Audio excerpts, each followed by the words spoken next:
හිරු කුමරු කතාවට ආදරය කරන ඔයාලව මං ආදරයෙන් පිළිගන්නවා.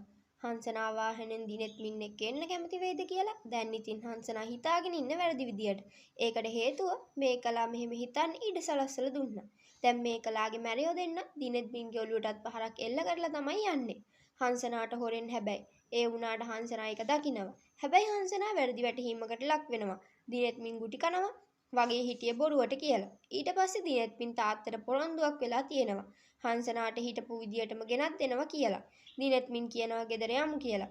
දිනෙත් මින් එක්ක ඒකට හංසනා කැමති වෙන්නේ නැහැ. ඒ නිසා පුංචි අම්මත් එක්ක හංසනා ගෙදර යවනවා. දිනෙත් මින්ට පිටිපස්සෙන්ම ඇවිත් ගෙදර නම් බාර දෙනවා කියලා බලනවා. ඒක හංසනාගේ තාත්තා දකිනවා. ඊට පස්සේ තාත්තට දිනෙත් මින් ගැන ලොකු පැහැදීමක් ඇති වෙනවා.